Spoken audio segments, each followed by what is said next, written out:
जय हिंद दोस्तों, मेरा नाम अनुज है। अध्ययन विथ अनुज ऑफिशियल चैनल पर आप सभी लोगों का स्वागत है। दोस्तों, आज की वीडियो में मैं फिर से आपके लिए अति महत्वपूर्ण हिंदी के प्रश्न लेकर के हाजिर हूं। ये बहुत ही महत्वपूर्ण प्रश्न है, ध्यान से देखिएगा। आइए शुरू करते हैं।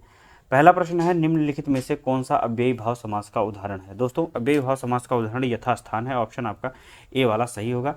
इसकी परिभाषा होती है कि इसका पूर्व पद, जैसे इसमें पूर्व पद यथा है तो पूर्व पद प्रधान होगा, पूर्व पद की प्रधानता होगी, जो कि क्रिया विशेषण का कार्य करेगा। ये जो है अव्यय शब्द होता है और इससे जो है कभी परिवर्तित नहीं किया जा सकता।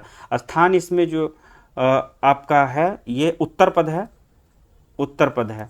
यदि आपको पहचानना है इसमें तो आपको अ, यथा, इसके अतिरिक्त ब, बे, भर, इस तरह के जो है शब्द आपको देखने को मिलेंगे। उप है, प्रति, नि, इस तरह के शब्दों को यदि आते हैं तो आपको याद रखना है कि ये अव्ययी भाव समास के उदाहरण होंगे। कुछ उदाहरणों को मैं लिख करके बता दे रहा हूँ। जैसे यथास्थान आप देख ही चुके हैं, यथाशक्ति हो गया। इसके अतिरिक्त आजीवन, आजीवन, आजन्म, आजन्म हो गया। प्रतिकूल हो गया, प्रतिदिन हो गया, भरपेट हो गया, भरपूर हो गया, निसंदेह हो गया, बेलाग हो गया, बाशऊर हो गया। इस तरह के शब्द जब आपको मिलते हैं और उनके जो उनमें जो प्रथम पद होगा वह अव्यय होगा या उपसर्ग होगा और उसकी प्रधानता होगी तो अव्ययी भाव समास होगा। नेक्स्ट क्वेश्चन देखते हैं। निम्नलिखित में से गाभ किसकी पर्यायवाची है। दोस्तों, गाभ जो है, गाभ का अर्थ होता है अंकुर। ऑप्शन आपका सी वाला सही होगा। अंकुर में कोपल, अखुआ, कल्ला, नवोद्भिद, कलिका आदि इसकी पर्यायवाची शब्द होंगे। मैं फिर से बता दे रहा हूँ, गाभ जो है अंकुर की पर्यायवाची होती है। इसके अतिरिक्त कोपल, अखुआ, कल्ला, नवोद्भिद और कलिका ये सभी जो है अंकुर की पर्यायवाची हैं। अंक की पर्यायवाची संख्या में अंक की पर्यायवाची में संख्या आपकी हो गई गिनती, क्रमांक, निशान, चिन्ह,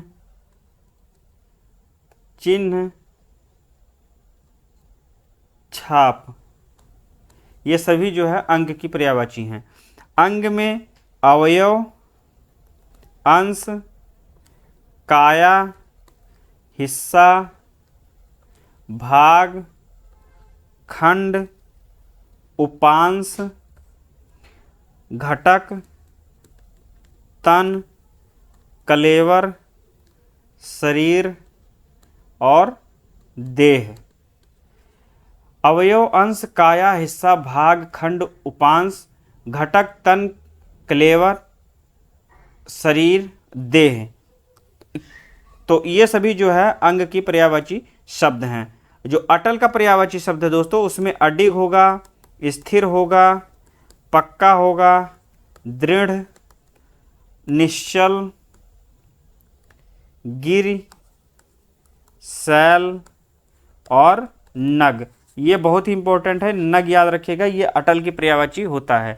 एक बार मैं फिर से आपको बता दे रहा हूं, अंग की पर्यायवाची में संख्या, गिनती, क्रमांक, निशान, चिन्ह, छाप। अंग की पर्यायवाची में अवयव, अंश, काया, हिस्सा, भाग, खंड, उपांश, घटक, तन, कलेवर, शरीर, देह। शरीर और देह का भी अंग ही होगा। अंकुर, कोपल, अगुआ, कल्ला, नवोद्भिद और कलिका। अटल का अडिग, स्थिर, पक्का, दृढ़, निश्चल, गिरि और शैल तथा अंतिम में नग जो है अटल की ही पर्यायवाची होगी। नेक्स्ट क्वेश्चन देखते हैं। तीसरा प्रश्न है, आवश्यकता से अधिक धन का ग्रहण न करना वाक्यांश के लिए एक शब्द क्या होगा। आपको आवश्यकता से अधिक धन ग्रहण नहीं करना चाहिए, तो यह इसके लिए उपयुक्त शब्द कौन सा होगा। तो अपरिग्रह। अपरिग्रह मतलब होता है आवश्यकता से अधिक धन का इकट्ठा न करना। अकिंचन मतलब होता है जिसके पास कुछ ना हो, जिसके पास कुछ ना हो वह शब्द, उसके लिए शब्द अकिंचन होगा। पूर्व और दक्षिण का कोना, पूर्व और दक्षिण दिशा का जो कोना होता है उसे हम अग्निकोण कहते हैं। अग्नि कोण कहते हैं। अगोचर मतलब होता है इंद्रियतीत, इंद्रियतीत, जिसका ज्ञान इंद्रियों से ना हो, जिसका ज्ञान इंद्रियों से ना हो उसे हम अगोचर कहते हैं। दोस्तों वाच्य कितने प्रकार के होते हैं, प्रश्न आपका है वाच्य कितने प्रकार के होते हैं। पहले मैं बता दे रहा हूं वाच्य कहते किसे हैं। क्रिया के जिस रूप से यह पता चले कि वाक्य में कर्ता, कर्म और भाव में,